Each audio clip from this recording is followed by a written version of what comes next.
préféré mbotwa nyonso ya mokili asi Yesu nanga te o potango bituma elaka yanga atelemaka lokola kosi na Yuda o.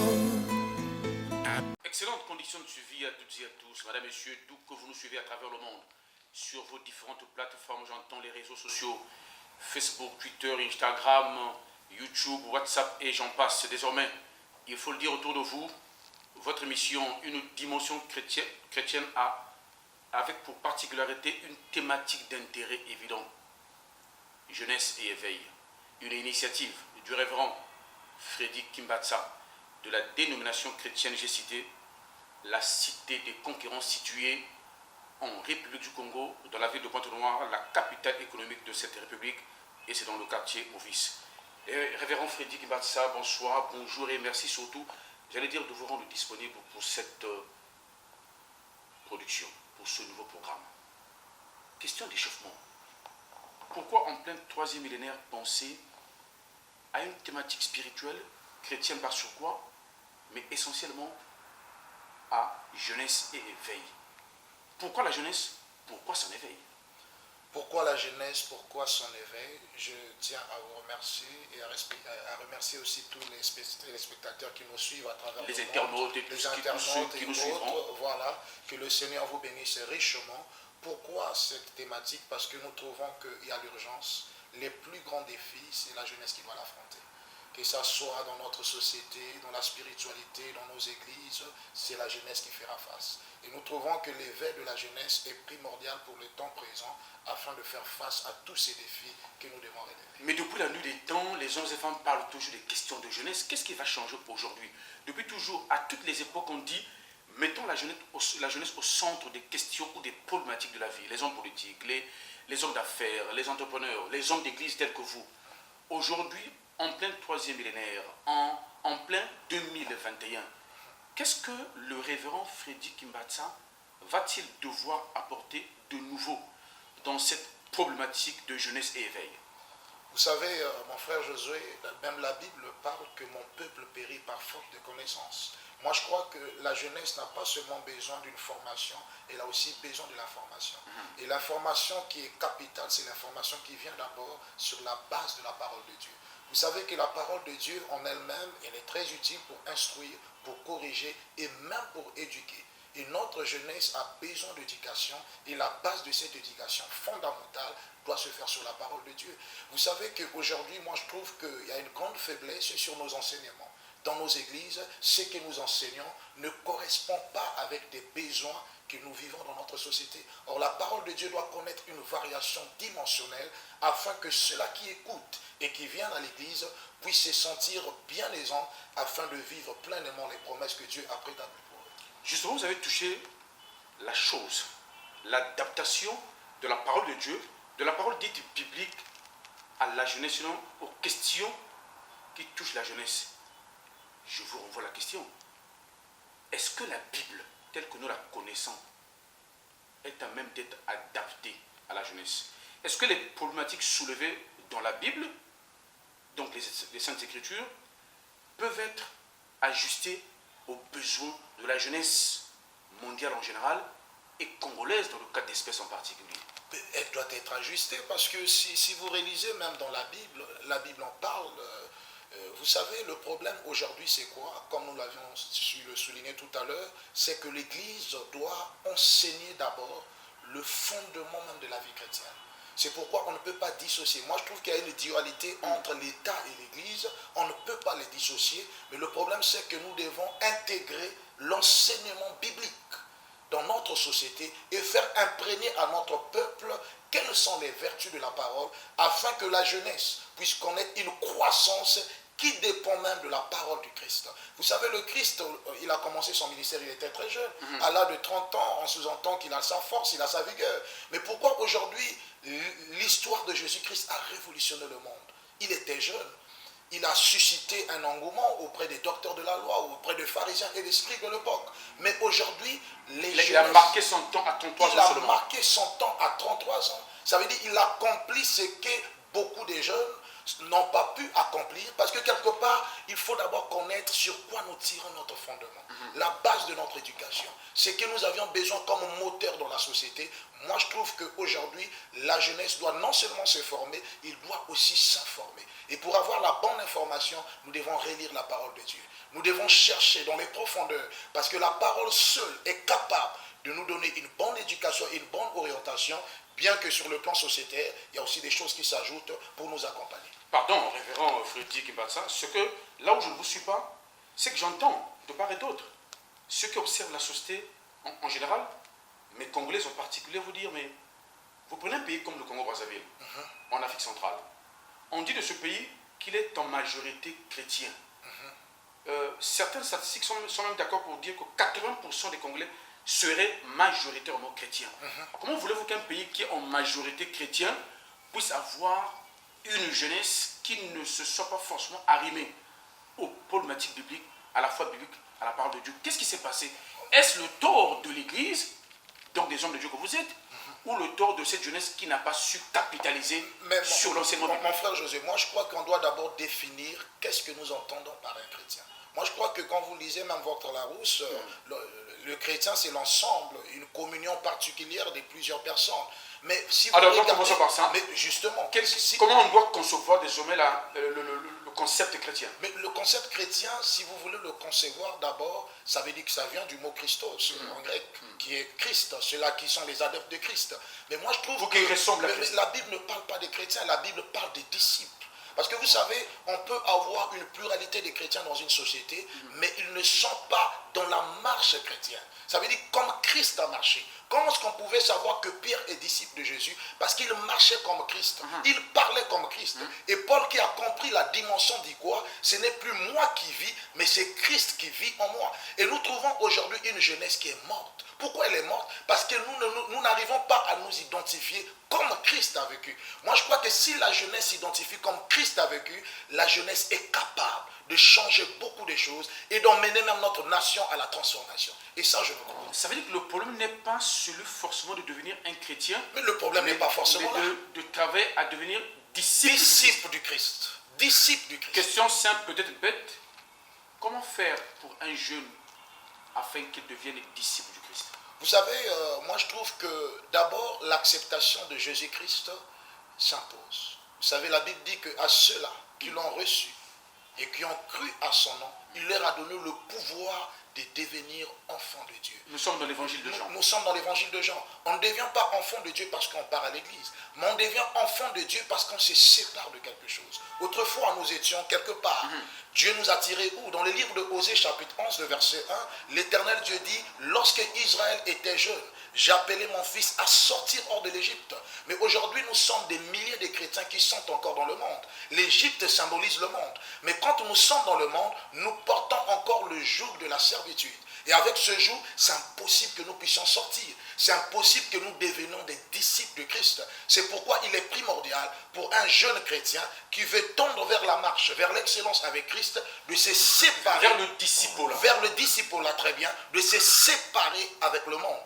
Christ l'a dit, je vous ai choisi du milieu du monde et vous n'êtes plus du monde. Mais les gens lui diront, révérend, nous voulons bien, mais comment nous allons faire pour nous séparer d'avec le monde? C'est une question de prise de conscience. Parce qu'on parle ici de spiritualité dans des questions intérieures. Justement, c'est une question de prise de conscience, monsieur Josué. Si l'Église ne prend pas conscience, si la jeunesse ne prend pas conscience, nous allons au péril. Parce que quelque part, il suffit de regarder tout autour de nous comment est-ce que la jeunesse est en train de cramoisir. Comment est-ce qu'il y a des faits, il y a des choses qui sont en train de détruire notre jeunesse. Il y a plusieurs types, je peux appeler des mots qui affaiblissent notre jeunesse. Ce qu'on appellerait globalement des comportements déviants de la jeunesse. Et toutes ces choses-là, mais pourquoi elles sont présentes dans notre communauté? Pourquoi elles sont présentes dans notre société? C'est pourquoi dès le départ j'ai dit, la jeunesse n'a pas seulement besoin de la formation, mais il a aussi besoin de l'information. Cette information vient de la parole. Donc, formation et information. C'est des choses qui doivent s'adapter. On peut être formé, mais si on n'est pas informé, on est mort. Parce que la Bible dit, mon peuple périt par faute de connaissance. C'est bien écrit dans les livres, dans la parole de Dieu. Pendant que vous recherchez le passage certainement de la Bible, revenons donc au niveau des bases. Nous avons la famille, nous avons la société, donc telle que régie par l'État, et nous avons l'Église en tant qu'émanation à la fois physique et surnaturel. Quelle est la place de la cellule de base, c'est-à-dire la famille? Quel est le rôle que doit d'abord jouer la famille? Donc la cellule de base, d'où provient le jeune? Parce que le jeune est un être humain qui est né quelque part. Il est né quelque part. Vous aussi, vous avez été jeune. Justement. Qu'est-ce qui peut expliquer que Frédéric Mbatsa ait réussi à transcender les problématiques de 100 ans et à s'ouvrir à la foi chrétienne pour finalement réussir l'œuvre du disciple auprès du maître qui est le Christ, et que tous ceux de votre génération ne l'ont pas forcément réussi? Vous avez un secret. Partagez cela aux jeunes. Moi, je crois que le secret, c'est d'abord l'intimité avec Dieu. Vous savez, Aaron, qui a compris cette dimension, dit que les grandes choses que j'ai apprises avec le Seigneur, je les ai apprises dans le secret. Il y a une intimité avec le Seigneur. Il y a une vie d'alliance avec Dieu. Comment le révérend Frédéric a-t-il grandi dans cette alliance, pour grandir, vous savez, le milieu est très important. Le milieu, là où vous grandissez, là où vous communiez, ce sont des facteurs qui vous accompagnent dans votre vie de croissance spirituelle. C'est-à-dire qu'au-delà de la famille biologique, le jeune doit faire le bon choix il de faut l'église faire pour le évoluer. bon choix. On entend par là, on entend par l'église locale. Mais la famille biologique nous donne l'éducation. La famille biologique nous donne le béaba, la base, qui nous permet d'avoir la croissance. Mais l'homme est comme un aiglon qui s'évapore dans la nature et dans les airs. Il doit apprendre à voler de ses propres ailes. Mais lorsque vous rentrez dans ce champ d'action, vous vous rendez compte que vous allez affronter plusieurs défis. Mais les défis que vous affrontez, qu'est-ce qui fera de vous que vous puissiez les affronter? Moi, je crois d'abord que c'est d'où vous prévenez vos origines. C'est pourquoi quand nous parlons de la famille, même la Bible en parle lorsque Dieu dit à Abraham dans le livre de Genèse chapitre 15, quitte la maison de ton père, quitte ta patrie et quitte ta nation. Mais combien de jeunes ont fait cette décision? Quitter n'est pas forcément... Ça ne veut pas dire refuser les familles. Hein? On ne dit pas de refuser. Lorsque Dieu quitte, Dieu ne parle pas de la division. Mais Dieu parle de quitter. Quitter quelque chose veut dire sortez de la chose. Sortez du milieu d'elle. Parce qu'il y a des influences que nous avions dans nos familles. Pour changer le mode de vie. Entrer dans une autre dimension de la conception des choses. Parce que ce que vous concevez lorsque vous êtes enfant dans la maison de votre père, ce n'est pas la même conception que vous allez avoir lorsque vous allez sortir. Moi, je trouve que les horizons de la vie sont plus ouverts lorsque vous sortez de l'extérieur que lorsque vous êtes de l'intérieur.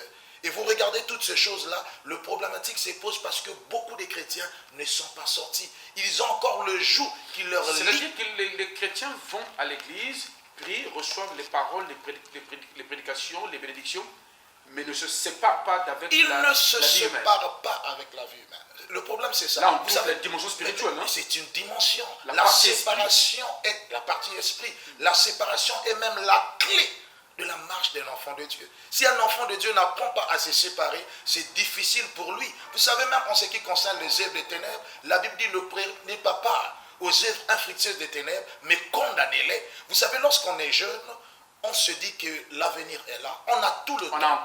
Mais n'oublions pas une chose, que le diable nous vole le temps. Dans le livre de Jean 10, le verset 10, la Bible dit « Le diable ne vient que pour voler, égorger et détruire. Il vous vole le temps. Il consomme votre temps. C'est un prédateur du temps. Et lorsqu'il vous vole le temps, si vous n'êtes pas un chrétien suffisamment aguerri, vous risquerez de faire une distance que vous aurez parcourue en 2 ans, vous le parcourez en 40 ans. Ça a été le cas avec les enfants d'Israël en Égypte. Lorsqu'ils sont sortis, le trajet entre l'Égypte et Canaan est de 613 km. C'est le même trajet jusqu'aujourd'hui. Mais il leur a fallu 40 ans de marche. Un trajet qu'on peut parcourir en 10 jours. On pouvait parcourir en 2 jours. Si vous prenez notre pays, le Congo, une superficie de 342 000 km². La distance de Pointe-Noire à Brazzaville, elle vous couvre à 500 et quelques kilomètres. Mais ça veut dire que 613 km, c'est la distance entre Pointe-Noire et Ouessant. Ils pouvaient le parcourir en 3-4 jours, comme vous l'avez dit, 10 jours. Mais ils l'ont fait en 40 ans. Pourquoi? Parce que pour moi, je sous-entends qu'ils faisaient 40 mètres par jour. Et vous voyez cette dimension. Ça veut dire qu'ils étaient longs, mais ils étaient longs de façon spirituelle. Et nous avions beaucoup de jeunes qui vivent de cet augure, qui ne voient pas, qui ne conçoivent pas la vie dans le temps réel. Parce que quand vous sortez du milieu de notre terre, le temps n'est pas compté de la même façon. C'est la maîtrise de la dimension du temps. C'est la maîtrise de la dimension du temps qui doit conduire le jeune à comprendre que lorsque j'ai le temps, j'ai la clé de ma destinée. Et quand je n'ai pas le temps, ça veut dire que le diable peut contrôler, il peut manipuler à travers le dimension de la vie, finalement, la compréhension et même la maîtrise de la dimension du temps règle la question de la destinée. Ça règle la question de la destinée. Parce que le jeûne, quand on parle de jeûne, on sous-entend que c'est à partir de 17 ans et 30 ans. Et à 40 ans, on n'est plus aussi assez jeune. On commence à monter vers la vie du Seigneur. La vie du Seigneur. Et vous allez voir que beaucoup de gens qui ont réussi leur vie, qui ont fait de grandes choses, ils ont capitalisé entre 20 et 40 ans. Entre 20 et 40. Et si vous ne capitalisez pas entre et c'est les valable 20 pour et les 40, sciences, pour l'éducation, pour la formation, pour la scolarité. Pour toutes choses. C'est comme une montre. Elle tourne à partir de 6 heures. Il fait le même tour jusqu'à 18h et 24h. Mais imaginez-vous, vous êtes né à 6 heures, de 9h à 8h, 10h, vous n'avez rien fait, vous commencez à œuvrer à partir de 15h. Mais la nuit va tomber. Mais on a ceux-là qui capitalisent. La vie va vous rattraper en train de travailler. Et lorsque vous travaillez la nuit, posez-vous la question que 18h n'est pas loin, 24h n'est pas loin, c'est le temps de dormir. Mais sous-entend, disons que 24 heures, c'est le temps de la mort. Mais si vous n'avez pas dû parcourir certaines choses entre midi et 15, et entre 15 et 18, que ferez-vous entre 18 et 24? C'est ça le problème, le problématique. C'est pourquoi, lorsque nous parlons de l'éveil de la jeunesse, nous voulons faire comprendre aux jeunes qu'avec Dieu, David était jeune. Il a dit, avec Dieu, nous ferons des exploits et il écrasera nos ennemis. Lorsqu'on est chrétien, disciple de Jésus, on a la possibilité de changer sa destinée en utilisant le temps. Chrétien et disciple de Jésus-Christ. Chrétien et disciple. Pas seulement chrétien. Non, mais la dimension mais disciple. vous aurez des sorciers qui sont des chrétiens. Vous aurez des magiciens qui sont des chrétiens.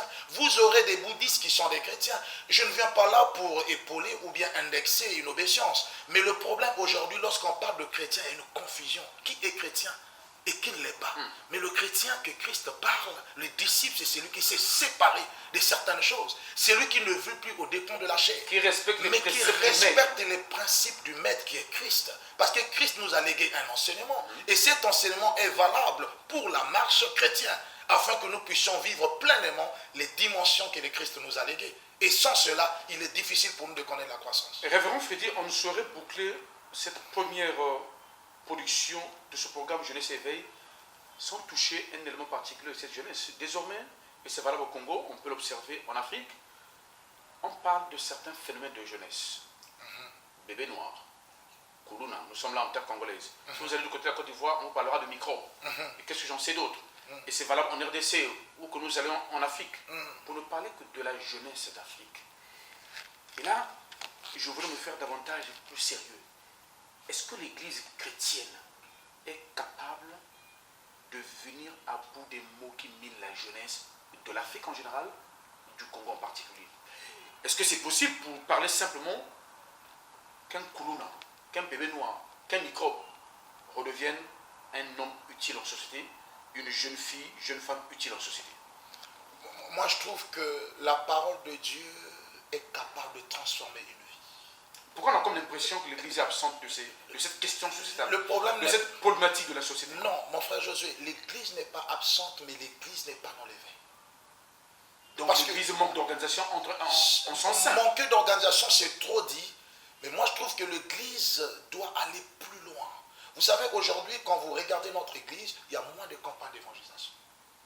La toute dernière faute fois à qui? La faute à qui? Non, la faute n'est pas aux autorités. Parce qu'aujourd'hui, nous sommes là et nous sommes conscients qu'il y a ce que je peux appeler... Ici au Congo-Brazzaville, je n'imagine pas, sauf prescription liée à Covid-19, mais je n'imagine pas que les autorités de notre pays aient interdit aux hommes de Dieu d'organiser leur campagne d'évangélisation. Loin de là, il n'y a pas une interdiction. D'ailleurs, l'État trouverait bien que l'Église se batte justement pour l'aider à juguler les soucis de jeunesse. C'est ce sommeil-là, c'est ce sommeil-là que nous devons nous réveiller.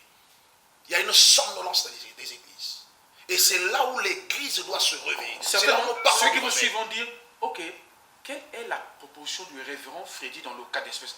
Que proposez-vous à l'église de laquelle vous venez, en tant que ministre de Dieu, vous-même vous proposez quoi à vos confrères ministres de Dieu, à vos amis pasteurs, évangélistes? Qu'est-ce que j'en sais d'autre? Vous savez, tout dernièrement, nous avions organisé l'une des grandes activités. C'est vrai que c'était dans la période élevant nos voix contre les mots qui frappent la jeunesse, qui minent notre jeunesse.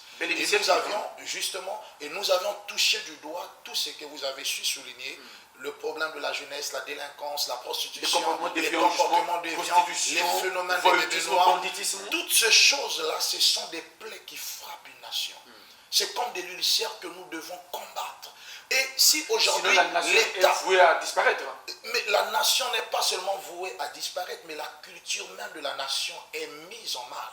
Vous savez, aujourd'hui, on ne juge pas une nation seulement sur la grandeur ou les richesses. Si vous lisez la Bible dans le livre de Amos, je crois, la Bible en parle, je vais lire cela. Vous allez voir qu'il y a quelque chose de grand que le Seigneur nous enseigne lorsque la Bible dit une grande nation. On peut le lire rapidement dans Proverbe 14, verset 34, la Bible dit, la justice élève une nation, mais le péché est la honte des peuples.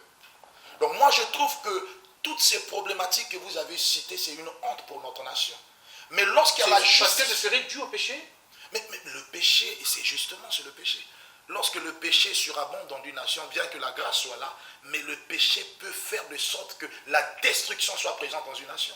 Nous l'avions vu. Cette jeunesse est-elle responsable de ce péché ou la jeunesse ne peut pas porter la responsabilité de ce péché, d'autant plus que cette jeunesse sort de quelque part. Vous savez, même dans le livre d'Ézéchiel, la Bible dit, les parents ont mangé les raisins et les dents des enfants se sont agacées. Donc moi je trouve qu'aujourd'hui, si les dents de nos enfants sont agacées, quelque part, qu'est-ce que nos parents ont fait? Et donc la responsabilité des parents est ici engagée et interpellée. Mais la responsabilité des parents est engagée. Si nous n'engageons pas cette responsabilité, c'est grave. Mais lorsque Dieu voit l'homme, Dieu ne voit pas l'homme autant que tel. Dieu voit les origines, il voit la racine, il voit même la maison là où vous êtes sortis. C'est pourquoi lorsque vous lisez le premier chapitre des évangiles, des apôtres, qui est Matthieu chapitre 1, on vous parle de la généalogie de Jésus, là où Jésus a été tiré, là où il est sorti. Ce n'est pas un fait exprès, on veut quand même nous montrer de quelle personnalité, qui est Jésus, et quelle est l'éducation qu'il a reçue, de quelle maison il est sorti. Nous savons tous qu'il est fils de David. Et David était qui? Un roi en Israël. Et quelle était la sémence qui était dans David? Il fut un jeune aussi, mais qui a rencontré des difficultés à son époque, mais qui a marché avec Dieu. Et on a défié ces choses-là. Et il est sorti victorieux. Donc moi je crois qu'aujourd'hui, mon frère Josué, il y a beaucoup de choses qui minent notre jeunesse, mais cela doit tirer une cause à travers ses origines. Nous ne pouvions pas passer, accuser les jeunes maintenant, sans pourtant toucher du doigt ce qui a fait que les dents de ces enfants soient agacés. Ce sera pour la prochaine émission, révérend Frédéric Mbatsa, pour cette première production et première livraison de Jeunesse Éveil. Si vous deviez avoir une pensée de votre cœur, à l'endroit de toutes celles et ceux qui viennent de suivre cette première livraison, singulièrement à l'endroit de la jeunesse, face caméra, en 30 secondes, en 47 secondes, le mot de votre cœur, à l'endroit du cœur de chacun et de chacune. Le mot de mon cœur saigne. Mon cœur saigne pour notre jeunesse, pour notre nation. Dans la Bible, il est écrit dans le livre de 2 Chroniques, chapitre 7, le verset 14, « Si mon peuple sur qui est invoqué mon nom, prie, s'humilie et cherche ma face, je l'exaucerai du haut des cieux et je guérirai sa nation. » Moi, je trouve que rien n'est impossible à Dieu. Dieu est capable de guérir. Dieu est capable de restaurer. Mais à une seule condition, que la jeunesse prenne conscience. Une jeunesse qui a sa conscience pure est une jeunesse qui est appelée à de grandes choses. La jeunesse est appelée à vivre pleinement les promesses de Dieu à une seule condition, que nous soyons disciples de Christ. Moi, je sais qu'à travers cette émission, il y a des jeunes qui nous regardent à travers le monde. Je vais juste vous donner un espoir que tout est possible à celui qui croit. Dieu est capable de transformer une vie. Dieu est capable de changer une destinée. Dieu est capable de restaurer même les brèches qui étaient détruites, à une seule condition, que la personne qui s'approche de Dieu croit en premier que Dieu est le rémunérateur de ceux-là qui le cherchent. Et il doit aussi croire que Dieu existe, parce que l'existence de Dieu est mise en cause à cause de la science, à cause des doctrines et à cause de l'apostasie. Aujourd'hui, beaucoup doutent encore de la fiabilité de l'Église ou des hommes de Dieu. Mais moi, je trouve que le problème de Dieu ne dépend pas des hommes, ça dépend d'abord de l'alliance avec Dieu. Si vous marchez avec Dieu pleinement, dans une conscience pure et irréprochable, Dieu est capable de vous visiter. C'est pourquoi, à travers cette émission, nous lançons un appel à la jeunesse qui est levé des consciences, que la jeunesse s'élève, que la jeunesse se mûre et que la jeunesse soit au rendez-vous de son destin, parce que le réveil spirituel naîtra par vous. La puissance de la parole de Dieu naîtront par vous, car la Bible déclare, le royaume de Dieu ne consiste pas seulement en parole, mais en démonstration de puissance. Merci. Merci, révérend Frédéric Mbatsa, pour votre érudition. Madame, Messieurs, amis téléspectateurs, amis internautes, d'où que vous nous aurez suivis, je voudrais vous dire merci de nous faire désormais confiance quant à ce programme. que nous avons concocté pour chacun et chacune de vous. Le révérend Freddy Kimbatsa, dans son secret, dans son alliance d'avec son Dieu, a estimé qu'il était temps, qu'il était urgent de plancher sur les problématiques qui touchent la jeunesse dans son ensemble.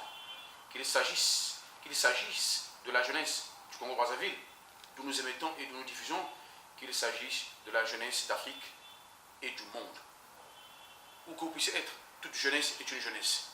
Hommes, femmes, jaunes, noirs, blancs, rouges, africains, européens, asiatiques, américains. Nous sommes tous logés à la même enseigne. Nous sommes des êtres humains. Et Dieu est pour tout le monde. Dieu est pour tous les vivants. Désormais, comme je le disais dès l'entame de cette première livraison, dites-le autour de vous, jeunesse éveil est désormais parmi vous et pour toujours jusqu'à la fin des temps. Merci d'avoir été disponible pour aujourd'hui. À la prochaine occasion, même heure, même timing.